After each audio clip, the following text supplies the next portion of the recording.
Welcome back. In news just in, there's reports of a shooting at Rosebank Mall in Johannesburg. Details are still sketchy at the moment, so let's go to our reporter Govan Whittles, who hopefully has more details. He is on the scene. Govan, exactly what information do you have in terms of what happened there? Good afternoon, Maseko. Coming to you live from the Rosebank Mall, one of the most popular malls here in the city of Johannesburg. And just about 150 to 170 meters away from us is where the shooting occurred at the popular Tasha's restaurant. We'll try to give you a look at what the mall looks like right now at the moment. And we've managed to speak to a number of people, at least three, two of whom had just briefly left the restaurant before the shooting happened and described to us what happened, and then another who saw the assailants flee. So what you're looking at right now is the walkway which leads to the popular Tasha's restaurant. You'll see it there with the white umbrellas. And what's alleged by the eyewitnesses is that two men approached Tasha's from the right-hand side of your screen right now and walked into the restaurant and fired multiple shots at the person who we understand to be a businessman who was having breakfast with a number of friends.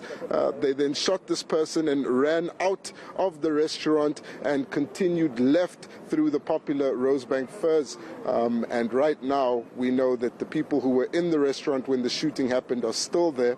They're being questioned by the police. The person who was shot, his body, according to the eyewitnesses, he died on the scene. His body is still in the restaurant and will be removed by the forensics in a short while. And those eyewitnesses we managed to speak to also being questioned by the police, along with everyone else who is still in the restaurant. They're not allowing us to get any closer than this, Maseko. There's strict restrictions being placed by the SAPS and the center management, who aren't saying much about who this person is, but they are starting to question a lot of people along the route that these assailants ran. No indication yet from the police who the person was that was shot or any other details. So right now we're just speaking to the people here at the mall and hoping to get those details as they emerge.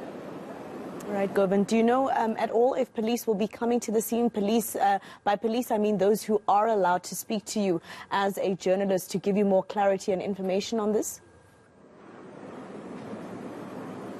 We have requested them to come, Maseko, and right now we saw the detectives that are on scene, a number of warrant officers, also public order policing just to keep people away from the crime scene, and then of course the police's forensic pathology services are on scene at the moment. So we are expecting a detailed statement from the police on what occurred. We spoke to the center management a little bit earlier. They're not commenting just yet and say they'll release their own statement later in the day. Right now they're all working with the police and the detectives that are on the scene, that are questioning those that remain in the restaurant to first ascertain what these assailants look like so that they could start the manhunt for them. All right, Govan Whittles with those details for us at Rosebank Mall. As soon as police have been able to, go for his request to speak to them, Govan will obviously give us more details pertaining to this case. In the meantime,